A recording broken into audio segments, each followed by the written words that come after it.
Alors, quand j'étais invité par l'équipe d'entreprise du futur à donner cette conférence, j'essaie de trouver un titre. Et puis, ce qui me fait plaisir, là, depuis 24 heures, on entend plein de mots positifs. Et j'ai pensé à ces trois mots, Change the Game, avec comme thème les business models et méthodes de la tech comme relais de croissance des entreprises historiques. Alors, qu'est-ce que je veux dire par là? C'est qu'aujourd'hui, on le voit dans notre quotidien, de toute façon on en parle depuis hier, c'est qu'on a vraiment basculé dans une économie qui est aujourd'hui portée par la tech. Et ce que j'appelle la tech, on a eu un super exemple à l'instant avec Damien, c'est tous ces nouveaux business models. Et dans tous les domaines, je vois à chaque fois, même il y en a un l'autre fois que j'ai vu qui vendait des cailloux sur Internet, ou une boîte qui m'a marqué récemment, qui pèse 1 milliard d'euros aujourd'hui, c'est une société qui s'appelle Material Bank, américaine. C'est un architecte d'intérieur. Il a centralisé tous les échantillons de toutes les marques de décoration et il centralise ça pour des architectes d'intérieur avec une supply chain à la Amazon derrière. La boîte, elle vaut 1 milliard aujourd'hui avec un business model assez canon. Il vend la data finalement à toutes les marques de décoration dans le monde. Donc chaque jour, je vois des petits malins, quel que soit le domaine, le secteur, qui repensent des business models. Et c'est un peu ça, tout à l'heure Guillaume il parlait de sa passion pour le digital. Moi j'ai une vraie passion à titre perso, moi pour tous ces nouveaux modèles économiques qui ont émergé, pas que dans la tech d'ailleurs.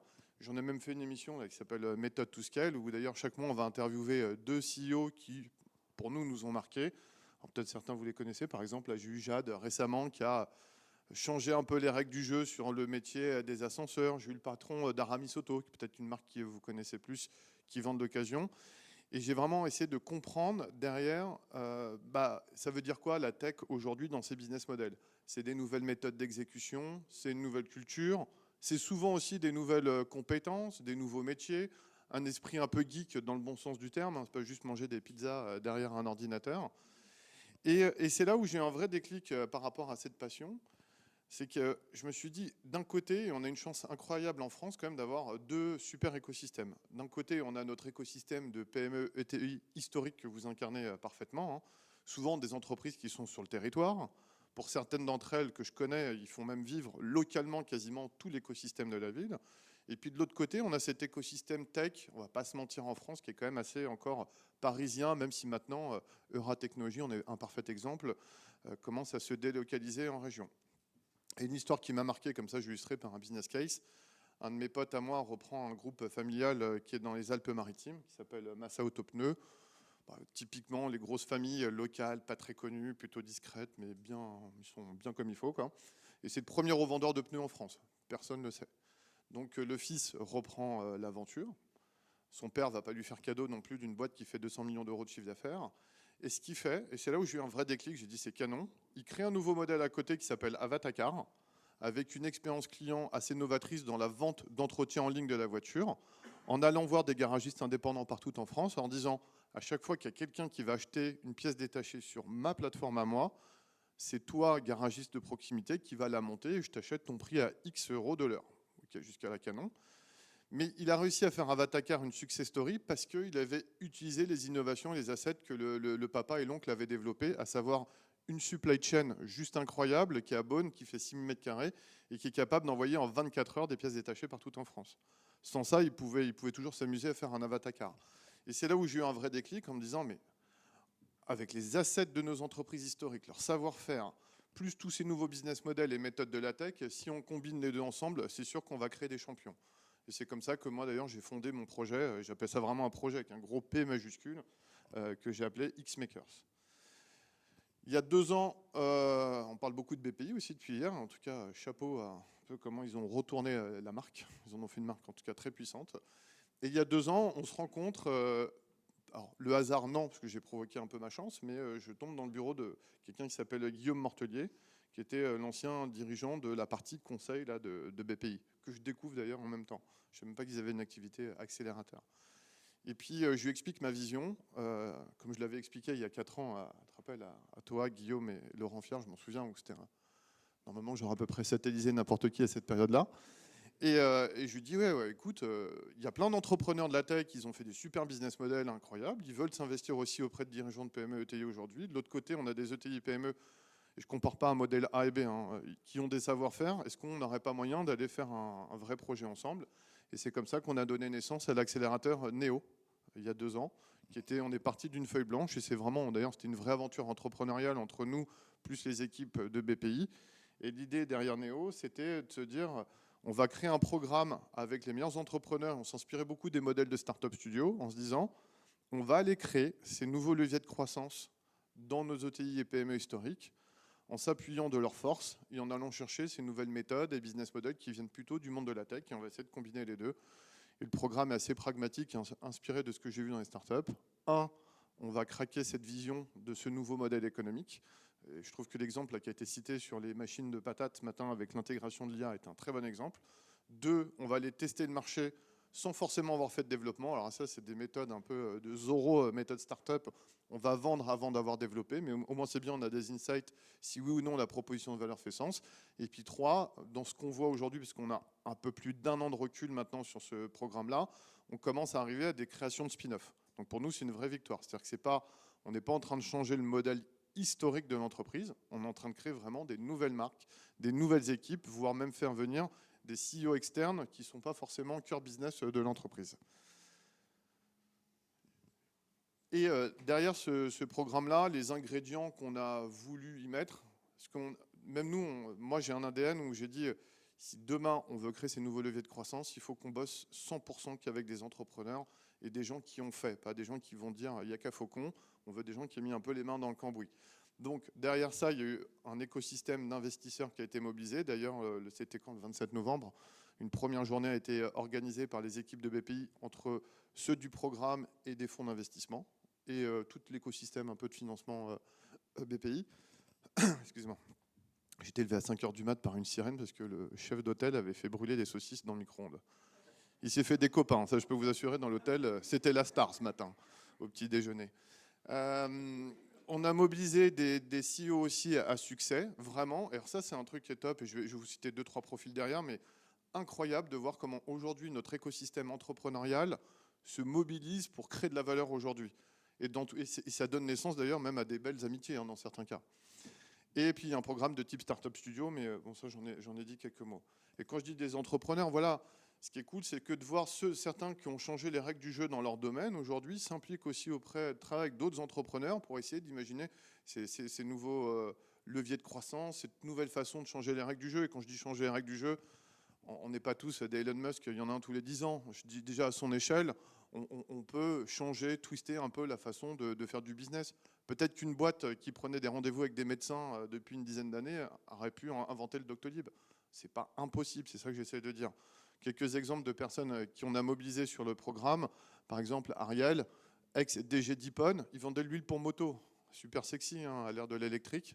Pourtant, il a complètement retourné la marque en allant sur du B2C, en jouant sur le branding. Il est passé de 14 à 28 millions d'euros de CA. Et puis, il a augmenté les bits de manière exponentielle. Scott Gordon, par exemple, rien que son nom, déjà, c'est un branding à lui tout seul, quoi. C'est pour ça que je l'ai pris, d'ailleurs, sur son nom. Scott Gordon, je trouve ça claque. Plus que Julien Masson, en tout cas.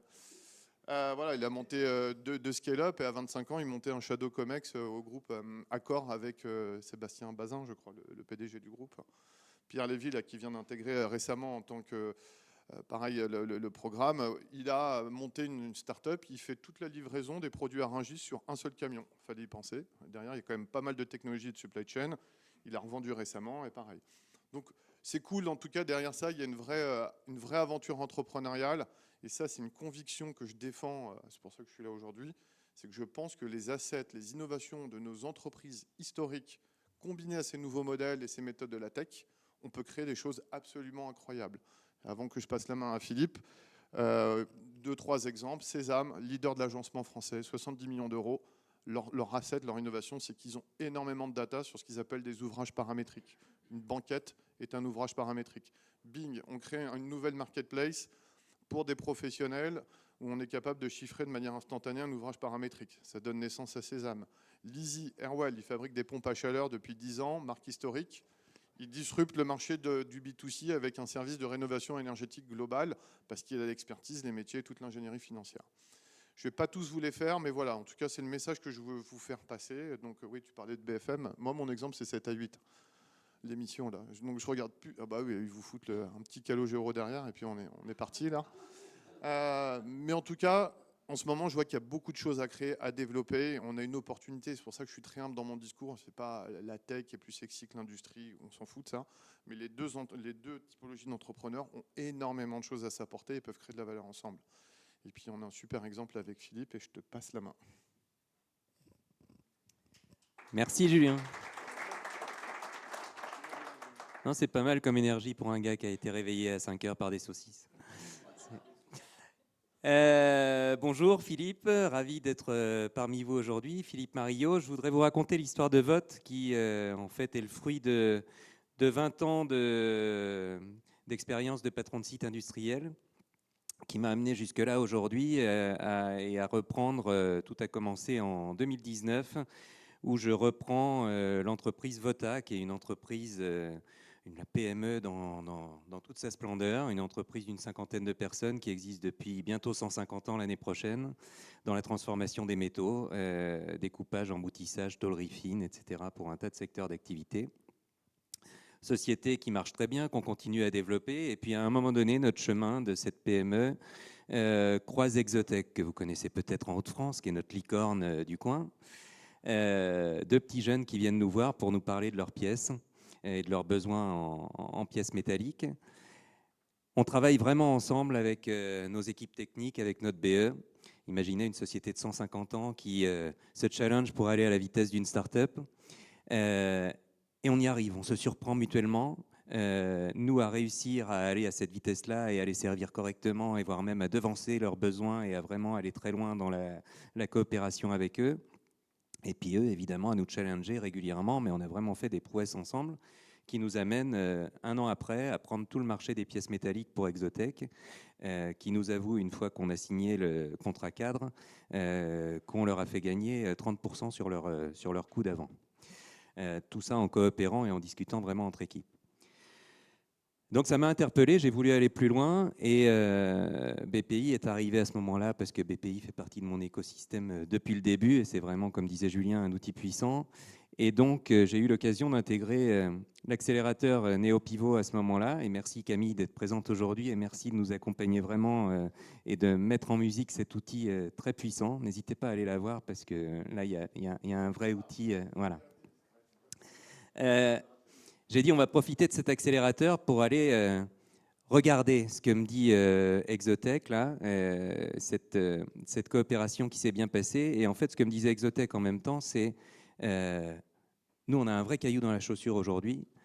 C'est que vous nous avez répondu sur nos pièces métalliques, mais on a des enjeux un peu partout comme ça, sur de la plasturgie, de l'injection plastique, de l'électronique, d'autres domaines, un tas de domaines d'activité où on a du mal à trouver des experts, voilà, ou alors quand on les trouve, il faut aller les chercher à perpète, et puis ça nous oblige de consulter Pierre-Paul Jacques, un tas d'entreprises. Bref, on perd un temps fou dans une période où on est en train de scaler à fond et d'évoluer. Comment on peut résoudre ce caillou dans la chaussure ? J'ai profité de NeoPivot pour regarder si c'était une tendance de fond. Et en fait, quand on a commencé à regarder ça avec Julien, on s'est aperçu que c'était à peu près le cas dans la plupart des startups.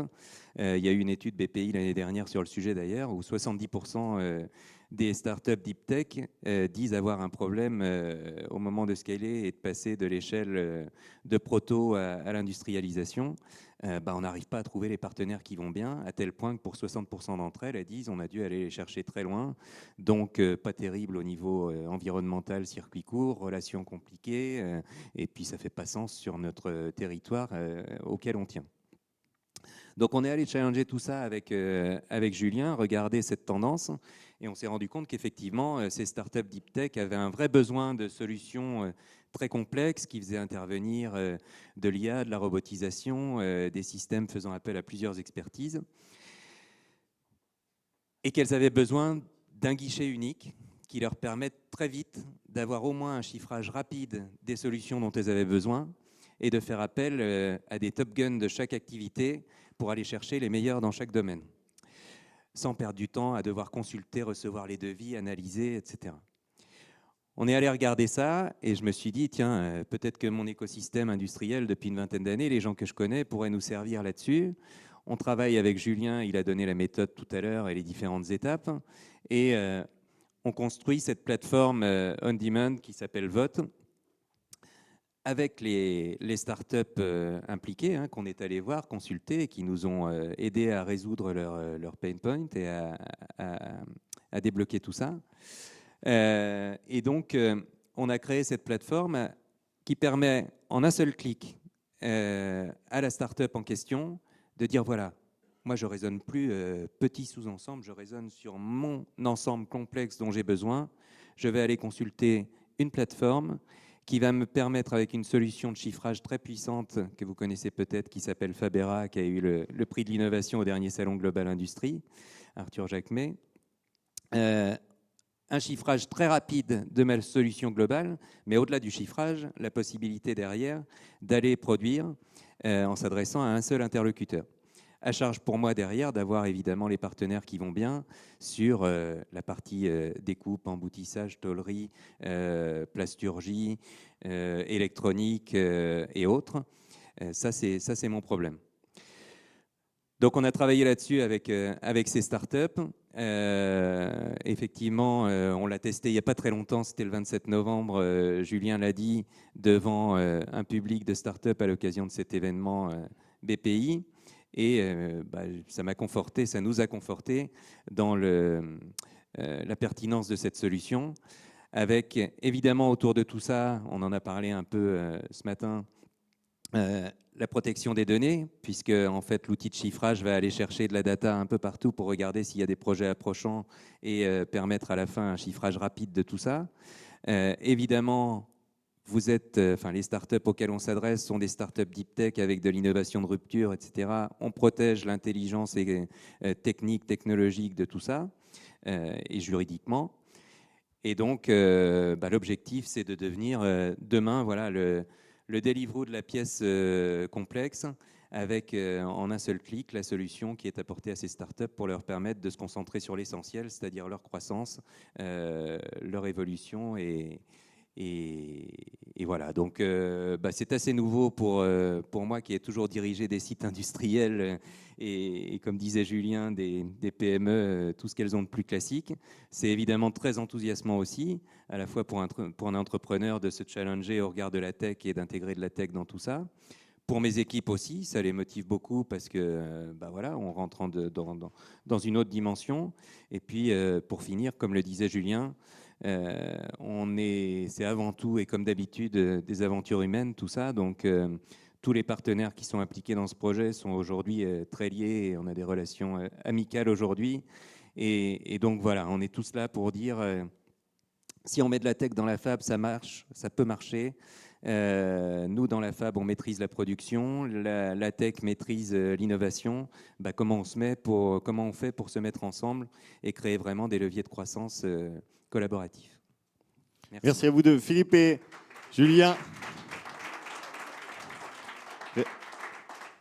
Juste petit mot de conclusion quand même. Philippe, c'est quoi un peu le business plan de cette spin-off T'imagines que ça va créer quoi comme chiffre d'affaires, comme volume de main Est-ce que c'est quoi un peu l'actionnariat de cette structure? Est-ce qu'il y a des CEO de la tech qui sont venus en quelques mots? Si tu peux. T'as le don de poser des questions cons, toi. Non, je dis ça tout simplement parce qu'on est en plein dedans. On est en plein dedans avec Julien. Ok. Et effectivement, on est sur cette partie-là. Donc, je te remercie de m'avoir posé cette question. Donc, c'est l'étape en cours. C'est l'étape d'après. En fait, ce qui s'est passé le 27 novembre chez BPI, c'est qu'on est allé chercher... L'idée, c'est dès 2025 de tester cette solution avec une centaine de startups. Ok. Pour deux raisons. À la fois... Regardez ce modèle, comment ça va se passer? Est-ce que c'est un forfait au départ? Voilà. Est-ce que c'est un pourcentage de facturation de la solution qu'on va apporter derrière? Quel est le marché global, même si ça, évidemment, on a une petite idée. Mais aussi, quel secteur il faut aller toucher, quelles expertises il faut intégrer dans cette solution. Donc, on s'est rendu compte le 27 que voilà, je pensais terminer à 20h, j'ai terminé à 23h parce que j'avais un tas de startups qui me couraient après en disant « Mais ça y est, on peut appuyer sur le bouton, on peut y aller parce que nous, on est intéressés et on est vraiment bloqués par ça aujourd'hui. » On sait que le marché, il existe. Si je me réfère à Exotech, je vais la faire courte, mais Exotech, on ne parle que des pièces métalliques, c'est-à-dire une toute petite partie de leurs besoins. Rien que ces pièces-là qui nous ont confiées chez Vota, en 1 an et demi, c'est 2 millions d'euros. Donc je me dis, si on parle des sous-ensembles dont ils ont besoin par ailleurs Ça peut et de la éviter multitude, beaucoup, ouais. aujourd'hui il y a 1800 startups deep tech en France, c'est puissant.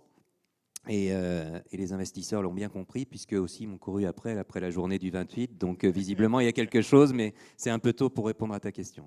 Merci Philippe. Julien, un mot de conclusion. Cet accélérateur Néo, c'est combien de personnes qui sont passées depuis le démarrage? Grosso modo, c'est combien de personnes là il y a combien de places en 2025? Combien de personnes Il y a peuvent rejoindre une l'accélérateur? quinzaine d'entreprises, si je ne dis pas de bêtises. Ouais, Camille me dit oui, c'est bon. Il faut savoir que cet accélérateur, c'est un gros pari qui est en train de faire BPI France, contrairement aux autres, puisqu'il y a même une équipe qui est 100% dédiée. D'ailleurs, Camille, la chef du programme aujourd'hui, elle est ici présente. Il y a une grosse ambition du PDG sur cet accélérateur-là, parce qu'encore une fois, la conviction, elle est hyper forte. Rapprocher ces deux écosystèmes, ça fait complètement sens. Et on recrute sur 2025 une vingtaine d'entreprises. Et ce qui nous intéresse dans le sourcing, c'est surtout des dirigeants qui ont une vraie vision, des idées, voire développer. Souvent, ce qu'on voit arriver, c'est des grosses innovations technologiques. Et comment on assure ce go-to-market de cette innovation vraiment dans un esprit comme si c'était une start-up qu'on était en train de monter et pas une énième gamme de produits, quoi. Donc, on est sur un trend d'une vingtaine de boîtes en recrutement sur 2025. Super, merci beaucoup en tout cas.